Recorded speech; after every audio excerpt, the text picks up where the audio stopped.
welcome to All Saints' Day. This is a day that, at least in my childhood, I don't remember that we talked about at all. In the last number of years at Rainbow Mennonite, we've done a number of things to think about people in our lives, either our immediate families or the greater world around us that have had profound effects on us. And we find ways to remember them, bring back memories about them, and hopefully celebrate that and realize how important that has been in shaping our own lives. We've done things like we had a memory tower where we had written names on little pieces of tissue paper and then tucked them into the chicken wire so that we filled it with lots of color. We did leaves one year that we wrote names on and hung them outside in trees.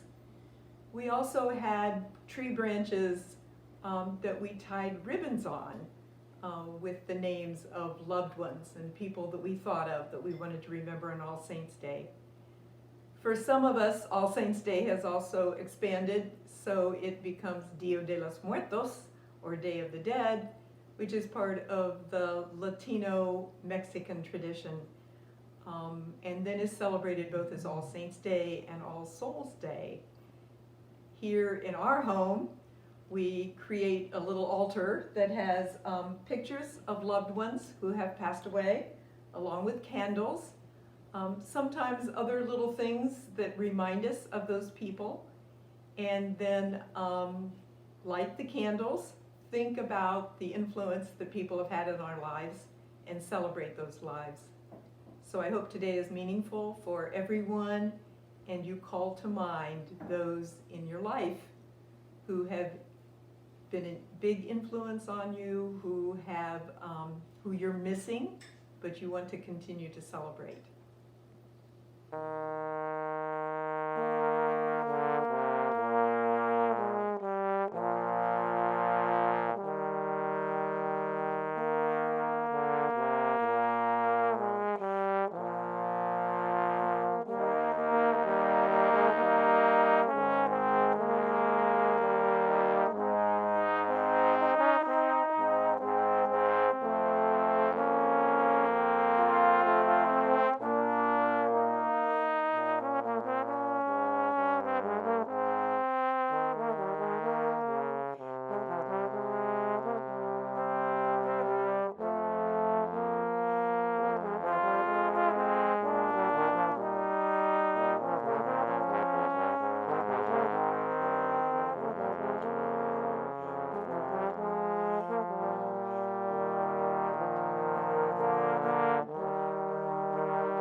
This weekend, the first weekend of November, many Christians around the world will observe All Saints Sunday or All Souls observance. I remember when I started here as pastor of Rainbow, I believe it was the first Halloween, we had a young adult Halloween get together, and people were encouraged to dress up as their favorite saint or sinner. We decided to have some fun. And I don't remember any of the costumes except for the Mennonite Voluntary Service worker, Angela Bishop, showing up as a Saint Bernard. I just thought that was so witty and fun. Well, for our version of All Saints, I chose a story from the Gospel of Luke, the story of Zacchaeus in a tree. You may think that that's an odd choice. We'll see. Listen to what Kendall Rothhaus says about this story as we prepare our hearts and minds to hear the story as told by Luke. Here's what Kendall says. When we hear the word saint, we tend to think of saintly people, the kind with figurative halos, few mistakes, admirable consistency, and Christ-like demeanor throughout their lives. But as we remember and commemorate and give thanks today for the saints, I ask you not just to think of all the nearly perfect people you have known,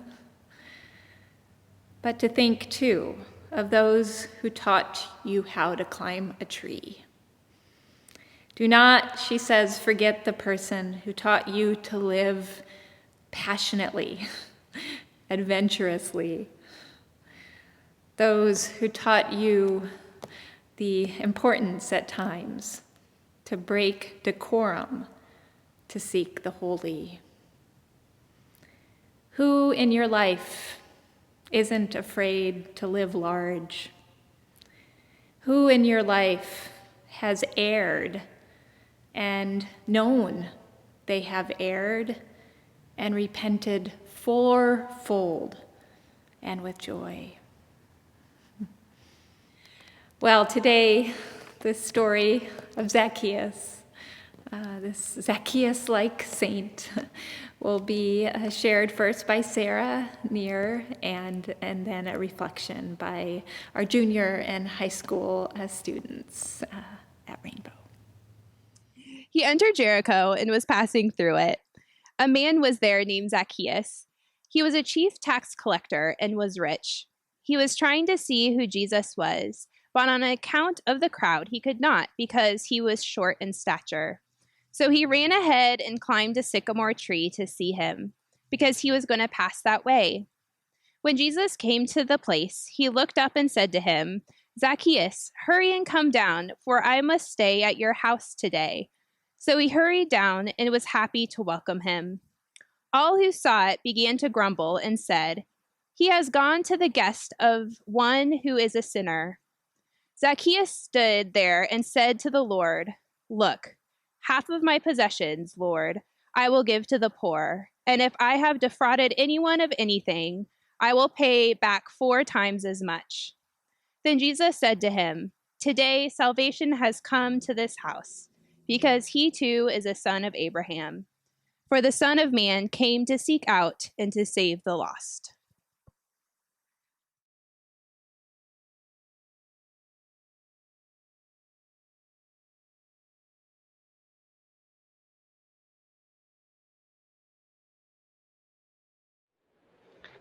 Zacchaeus, being short-legged and all, was having trouble seeing through the crowds to the real Jesus. Could have plopped down on a rock and fantasized what Jesus looked like. Jesus probably looked like him in his head. He may have done just that for a spell, and that is why he was late and ended up stuck in the back of the crowd. He stayed home too long where he was comfortable, imagining Jesus walking through his city, imagining who Jesus was. how he sounded, and what he would say. Maybe Zacchaeus nearly daydreamed the day away. But, comfortable or not, this wasn't ultimately very satisfying, to make God in one's own image. Didn't require much adventure out of him, didn't take any imagination, brought very little lasting joy. So at some point, Zacchaeus got up from the couch and realized he wanted to see who Jesus was. He decided to find out, but on account of the crowd, he could not.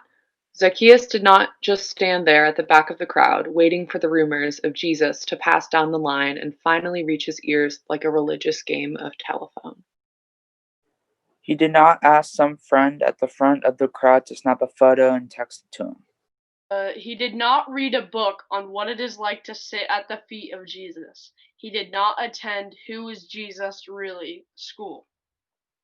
He did not take a class or phone a friend or watch a show on Netflix. The man climbed a tree. This grown man, this businessman, this rich man, this I used to care what everyone thought man, this I have status man, hiked up his long garments and wrapped his possibly aging limbs around the bark of branches and climbed like a monkey or a child, but nothing like a respectable, well put together man. I find myself wanting to let the story speak for itself. Sometimes you find a text so precious that I want to stay out of its way, right? So I want to do something a little differently this week and pose some questions, questions that have come out of my sitting with and thinking about this story. First, I want to read, again, quoting Kendall Rathaus. Today, what if we celebrate the Zacchaeus-like saints, those who have taught us or teach us that though God may be different from our understanding, we have nothing to fear in reaching toward God. And that in our reaching, Zacchaeus teaches us, we may find that we are loved beyond measure, that we are given the energy for positive change. So who do you want to thank this day for instilling in you a desire for positive change? Who inspires you to look at Jesus, look for Jesus in a slightly different way, from a different angle, from a different life perspective? Who inspires you to keep searching and not settling, right, for a narrow understanding, but one that is fuller and richer and deeper? And what positive change might result in that search? Well, here at Rainbow, I'm inspired daily.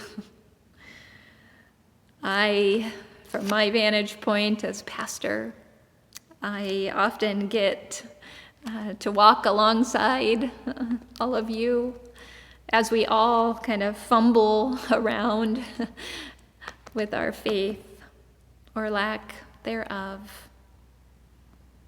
Many of you have taught me to see Jesus differently, from a different vantage point. That to me is the precious part, the sacred part of being part of a body of believers, a body of those who struggle to believe. We get to see Jesus at work in different ways, through different lenses, through different life experiences. So I'll share some pictures of our Zacchaeus-like saints in trees. Zacchaeus was a wee little man was he. He climbed up in a sycamore tree, for the Lord he wanted to see. And as the Savior passed that way, he looked up in the tree. And he said, Zacchaeus, you come down, for I'm going to your house today. For I'm going to your house today.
Mic check, testing. 1, 2, 3. Mic check.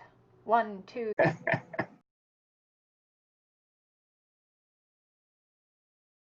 Hi from Autumn. Hi from Odyssey. Do you know that there's going to be a lot of people voting next week? Yeah, my mom told me that. Yeah, yeah. Have you ever voted? No. Okay, we're going to practice voting, okay?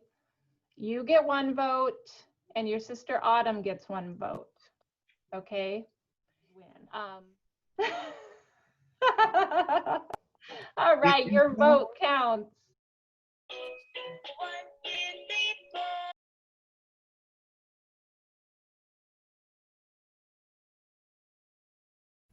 Hey, Mark, how are you going to mark next Tuesday? With a pen. A black pen. Yeah. And Mark? I'm going to vote and I'm going to hang out at my polling place all day. Oh, thanks, Mark. You're more than welcome. Thanks, Mark.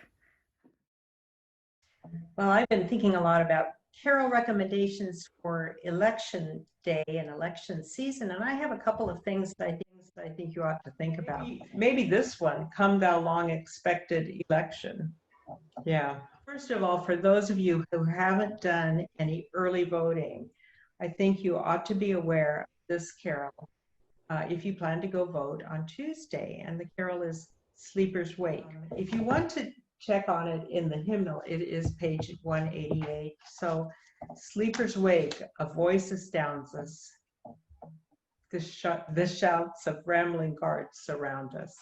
I think there's a lot of really good carols in our hymn book that really reflect to what we may be experiencing around election time. And some of us will be excited about going to the polls or sending your ballot in. And so if you want to sing about that, go to page 209 in the hymn book, Oh, how joyfully, oh, how hopefully, we could say, waits the earth on election day or election eve. If you're standing in line, first in line in the polls on election day, you can hum this tune of Fling Wide the Door, Unbar the Gate. And then just thinking of them opening up the doors so that everyone can vote on election day. It really depends on who you're supporting and what the outcome of the election will be. And so if your candidate does not win, you may be turning to In the Bleak Midwinter. And then if your candidate does win, I would say Deck the Halls with ballots or balloons or whatever they do on election day.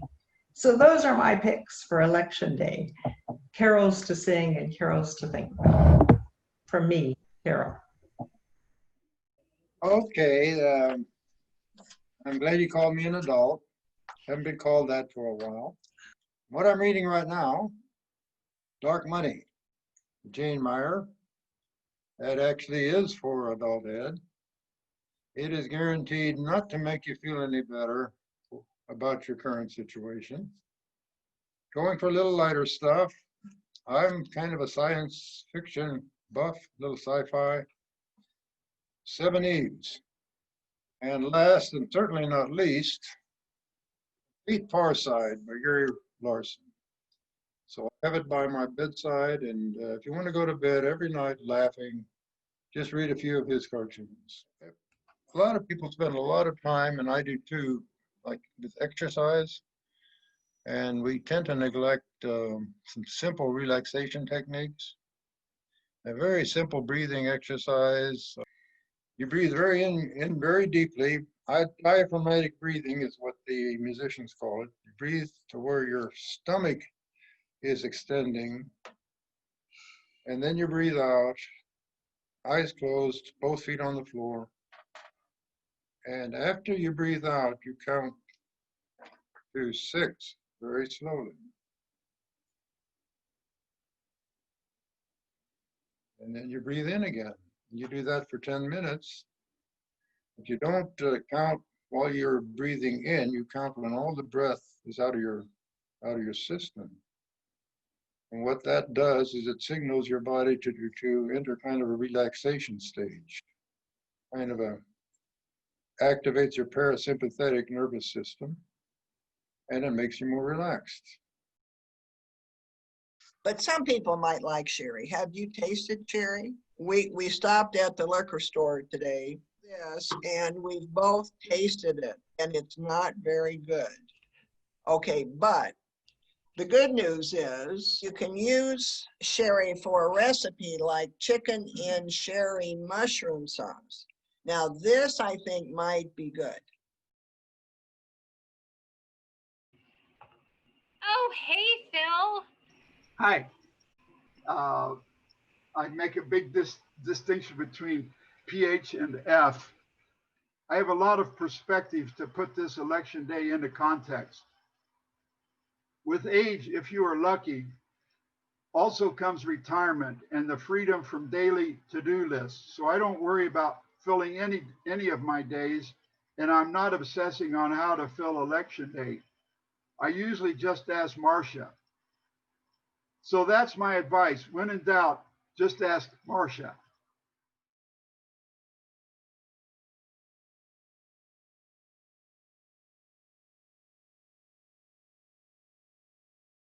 Hey, Ruth. Well, my mind first goes to athletes, of course. There's Christian Pulisic, the American soccer player, Christian Eriksen, the Danish soccer player, Cristiano Ronaldo, the Portuguese soccer player. And that's just the soccer players. And I could go on, and among the things that I've been doing to prepare for the election, one is reading a lot. And of course, there are some things I really have been struggling to read in the news, and can make it as far as the headline and have to stop. But the other thing I've been doing is being a little bit more escapist in my politics, and that's by watching the show The West Wing, which is all up on Netflix. And in that show, there's quite a notable Christian, which is the fictional president Josiah Jed Bartlett, who's practicing Catholic. The show takes place in the early 2000s, so he sort of layers over where the George W. Bush presidency would begin. But unlike the way Christianity plays in a lot of our politics today, it's been refreshing to watch Jed Bartlett, who doesn't use his Christianity as a campaign tool or as a political maneuvering tool, but more as a roadmap for how he encounters the world he sees. And it's imperfect. Sometimes you can find him worshiping God. Sometimes you can find him, there are scenes where he's really angry with God, but he really tries his best to use his beliefs as a moral compass in his decision making, which is, granted, it's a fictional piece, but it's really refreshing to think about our leaders, using their beliefs as guideposts rather than political tools.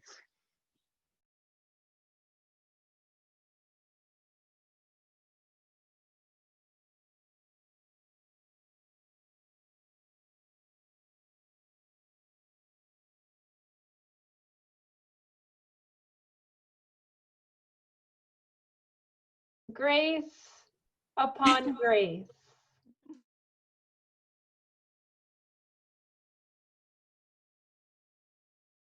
While on one hand, this is a really momentous thing that has a lot of importance, we've also been through a lot of elections in this country.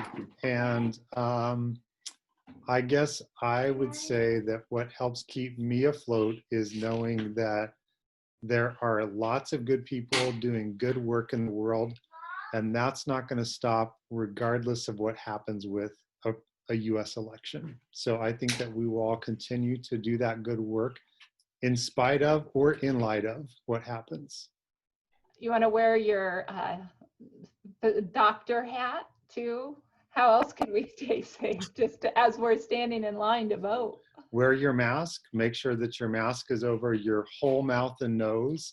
If you have some way of wearing eye protection, probably an even better idea, whether it's glasses or if you've got a face shield, put it on, even if you look like a dork. And maintain your distance, and then just wash your hands before and afterwards.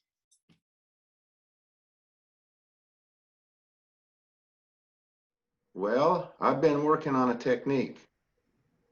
You take this mask and do this.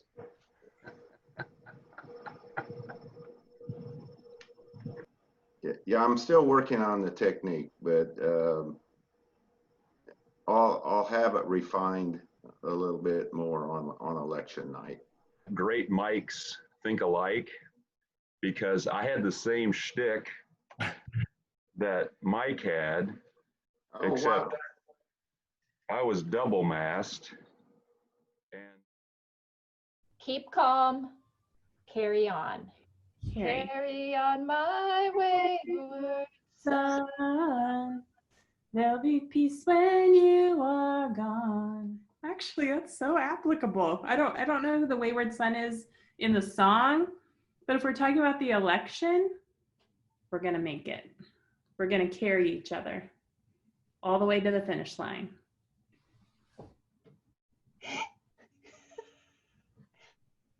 I am being carried, though.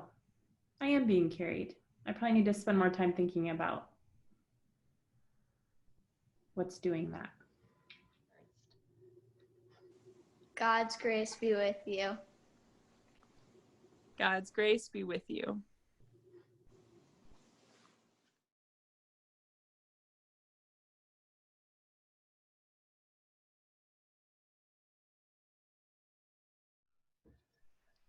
Even though elections can feel like dark valleys, fear no evil, for God is with us. The Lord's rod and staff, they will comfort you. Hi, I'm Rod Cleaver. Hi, we're the staff. Have a rosy week. Bye. I'm Mike, and I approve this message.